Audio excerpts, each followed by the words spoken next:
I never expected to be standing there, in the middle of nowhere, staring at something that didn't belong to this world.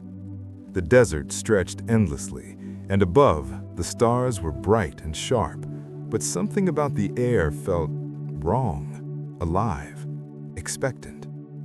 Then it appeared, not with a roar or a flash, not like in the movies. It simply hovered, suspended in the windless night, as if gravity itself had bent politely around it.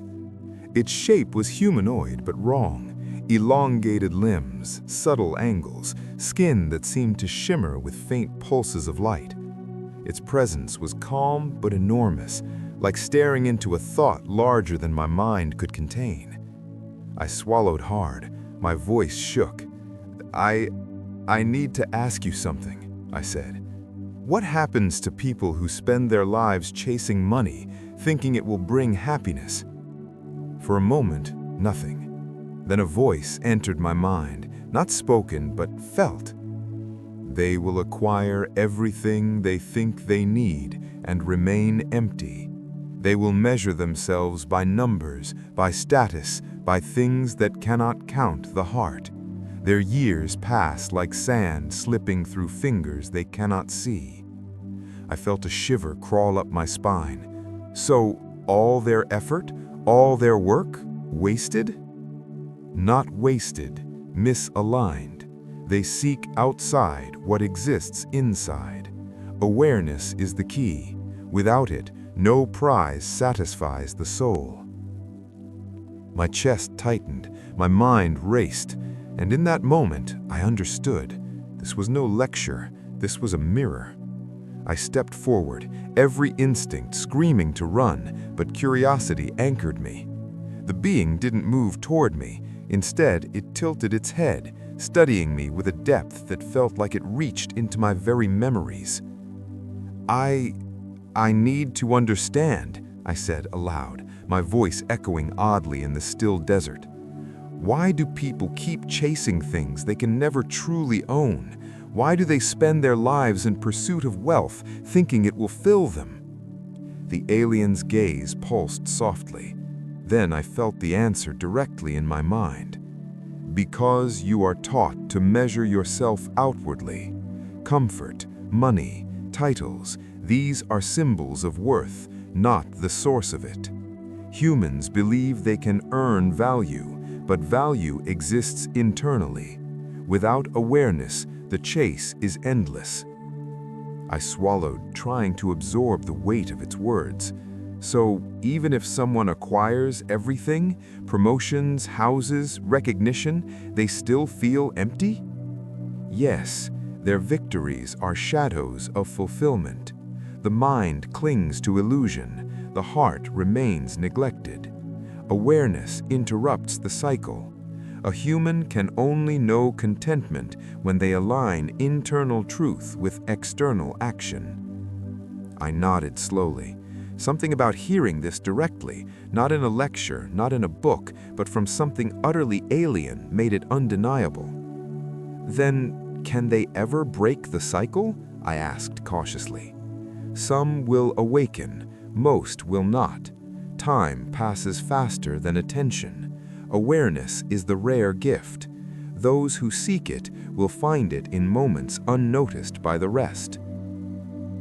I pressed further. "Teach me then, what must humans understand? What does money mean to them, if not fulfillment?" "Money is a tool, not a destination. Success is a reflection, not a foundation. People measure themselves with these things because it is easier than measuring their own awareness.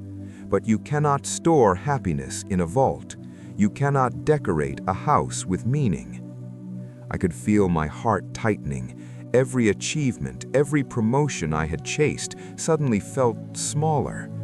"Then what fills the void?" I whispered. "Connection, curiosity, presence, reflection, awareness. Moments unnoticed become the life you think you missed.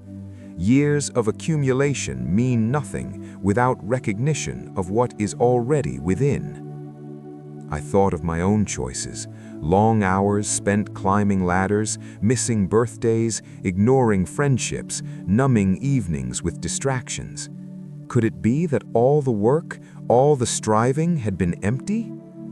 It is not empty if you learn. Misalignment is not punishment, it is a lesson. Humans confuse effort for fulfillment.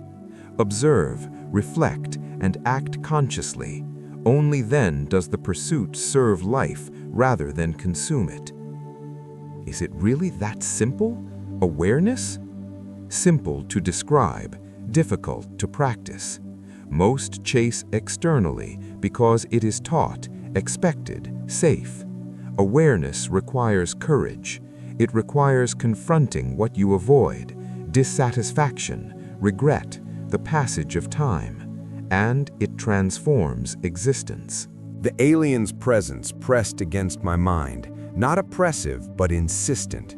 I felt responsibility settle on me, heavy but clear.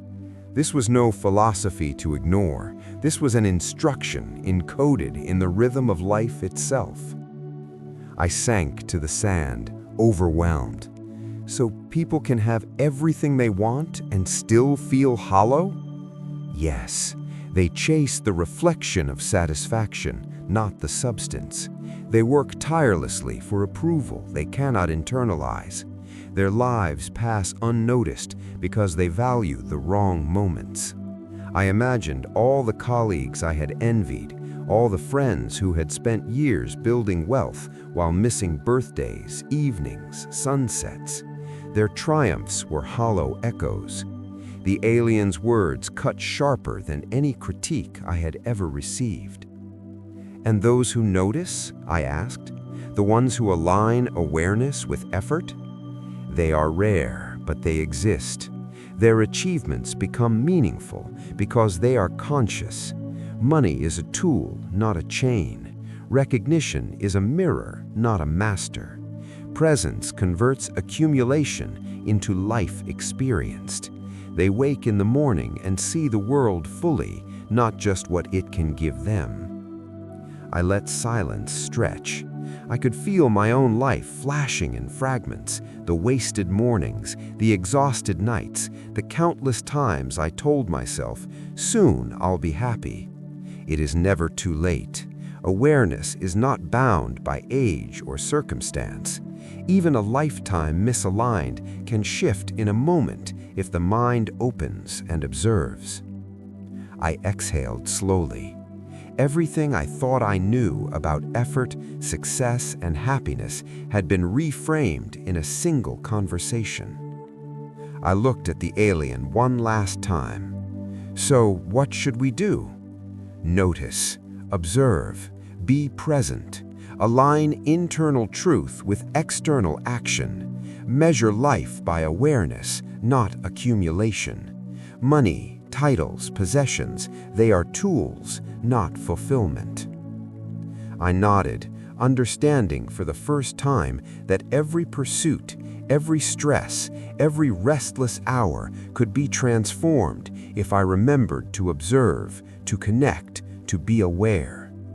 Even if it's late, I asked, even if it is late, awareness has no expiration, it only requires willingness. The being slowly receded, folding into the night, leaving a silence so complete it vibrated in my bones.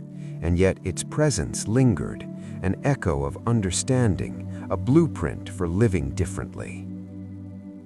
I returned to my life changed, not because my circumstances had altered, but because I had.